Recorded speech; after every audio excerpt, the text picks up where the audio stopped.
In this video, I am going to discuss how to go about valuating residential assisted living businesses when you are looking to actually purchase them or acquire a facility. So if you're interested, make sure to stick around. What is going on, everyone? I hope you're all doing well. If you're new here, my name is Serge. Welcome to the channel. To all my reoccurring viewers, thank you so much for all the love and support that each and every single one of you have shown me. And if you have not yet, make sure to go check out the God Made podcast on most streaming platforms. Also, feel free to go check out LegionAssistedLivingAcademy.com, where I teach how to start your own facility from A to Z. Or if you're looking to book a one-on-one mentorship call, you can find that in the description of this video, or you can book it at LegionAssistedLivingAcademy.com as well.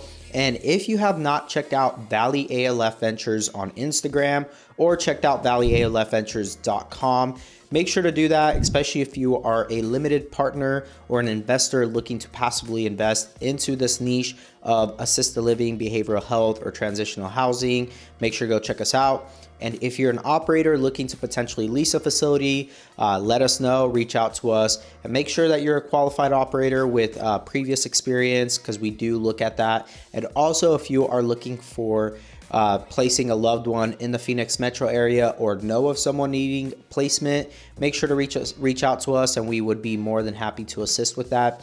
And so now that the housekeeping is all done, let's go ahead and jump into the topic of this video. Now, when it comes to actually evaluating these businesses, you have to keep in mind that a lot of the individuals that operate these types of businesses are not corporate owned or run, and they are just individuals like myself and like you who wanted to start a business and did start a business and are wearing multiple hats, as it usually happens when you start a business, right? You're taking care of the bookkeeping, you're taking care of getting leads, you're taking care of the marketing, you're taking care of the employees, you're having to do multiple things at once. So typically when it comes to the bookkeeping, which is what I'm going to talk about when it comes to the valuation, is oftentimes not up to date. It's oftentimes skewed, or it's non-existent in these types of businesses sometimes. So when it really comes down to these businesses, there's a couple things you need to look at.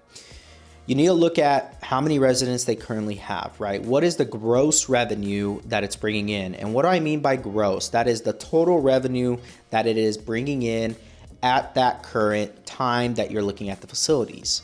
So you want to look at the current resident census, and then also what it's bringing in gross. Then you back in all the expenses that you anticipate. Again, there's a performa at LegionAssistedLivingAcademy.com that you can get, but you want to back in all the expenses to that gross revenue. So that's going to be payroll, that's going to be payroll taxes, that's going to be property insurance, a lease or mortgage, depending on which route you go. You're going to back in all the food items, etc. So ultimately, once you back in all the expenses, you're going to come out with what essentially is called the net operating income. That is what is left profit once all the expenses are factored in. And that is really what you're going to look at the end of the day to evaluate that business that you are looking to potentially purchase. So when you look at the net operating income, oftentimes you need to be careful, because other individuals, like I said, will oftentimes back out like owner's pay and back out other things to make it look like it's a lot more profitable. So it is imperative and very important that you have your own numbers to back in and really see what you're going to walk away with every month. Now, an owner or a seller is going to look at what they think their NOI is and evaluate their business based off of that. And you're going to look at it and say, no, this is what I believe this business is worth.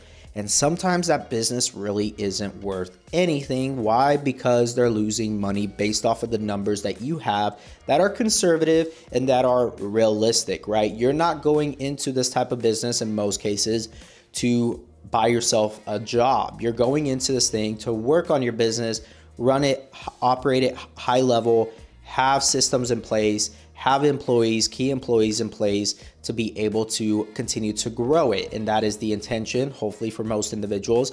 If having one or two is fine with you and you plan on being your own manager, that's great. There's nothing wrong with that. But oftentimes people want to replace their corporate job, which is a six-figure job, or it's maybe a medical job, a nurse practitioner, doctor, etc. So having multiple homes makes sense. And so that's why looking at it that way, you're going to be able to really see if it's worth even pursuing. Now, even if it's losing money every month because maybe their census are down, maybe they don't have certain programs in place, maybe they have under market rates for their beds, that is potential for you to come in and add value to that business. Now, are you going to be able to get it for a really heavy discount? Potentially, depending on how that seller is looking at it and how desperate they are. So you have to gauge that as well when it comes to that.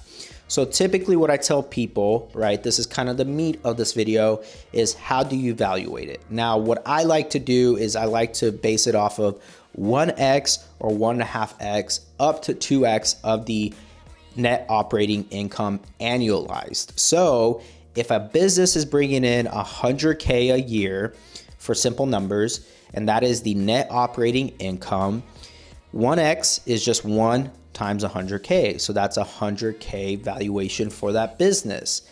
Now, if it's got other things in place, like their census is good, right? It's above average, which typically above average is about 75% occupied. So that's above average. And if it's got decent systems in place and maybe some key employees, like 1 or 2 key employees, maybe a manager and a lead caregiver, but they don't have everything else, like a marketing person, etc.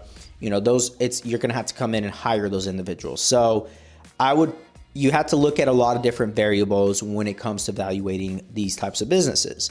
Now, again, 1x, maybe they have decent census, decent employees that are willing to stay on. Now, the only time I'm ever going to really pay more than 1.5x, so take 1.5 times 100K, that's 150K, right? Now, anytime I'm going to actually pay even close to 200K for this type of business, or even 2.5x, is if they have really good census, they have a track record of having good, consistent census, and great marketing, if they got great employees that are willing to stay on board after you take over as new ownership and do a change of ownership, and also if there's not a ton of value add, right? You're really paying that premium for a real turnkey operation. And that is typically what you try to aim for, right? If you are coming in as someone who is trying to add a ton of value by increasing census, increasing revenue, increasing all of these different things, systems, operations, etc., and that is the business model you want to do, great. But if you can come in, take over something that is just struggling and having a hard time being profitable and turning it around and making it a lot more profitable, that is ultimately sweat equity for you, right? You're going to be able to really come in and get a place for a heavy discount and really have that delta, which is the difference of what you bought and then what it's really worth. So keep that in mind. Now, oftentimes the places that are struggling, they're going to really base the valuation into the real estate. So this is where the real estate really comes into factor here with these types of businesses. When the real estate has everything that is outfitted for this type of business, there's a ton of intrinsic value there from a commercial side, right? It's going to be outfitted with sprinkler systems, fire panels, zoning. You're going to also have ADA compliant bathrooms. You're going to possibly have widened doors. You're going to have different types of finishes throughout the house that just make it a lot more valuable. And because of that reason, and because of what type of net operating income that type of property is producing for you, that really brings that value of that property a lot. And so keep that in mind. Oftentimes, if a place is struggling to actually do well, they're going to just really do what is called an asset sell. So what is an asset sell? That is typically where there is no business valuation at all, and it's strictly based off of the real estate. So typically I like asset sales just because it kind of takes out that made up facade of what that business is really worth, right? It just removes it completely. So asset sales are really what I like. Now, again, oftentimes they try to bake in some type of valuation for the business in there for tax purposes or whatever. But at the end of the day, if it's an asset sale, it does make it a lot easier to purchase and be able to take to your lenders, whatever type of lender you're going to be going with, and really showing, hey, this is based off of just real estate, and the real estate's going to be the collateral here and not how the business operates. So they'll look at what type of profits you're going to potentially be making to really back into making sure that this deal works for them.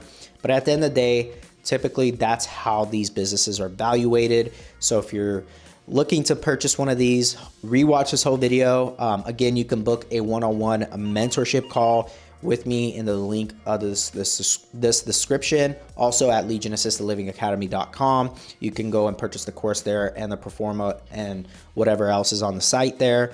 And with all that being said, I appreciate all your guys' support, and I will talk to you all in the next one. God bless.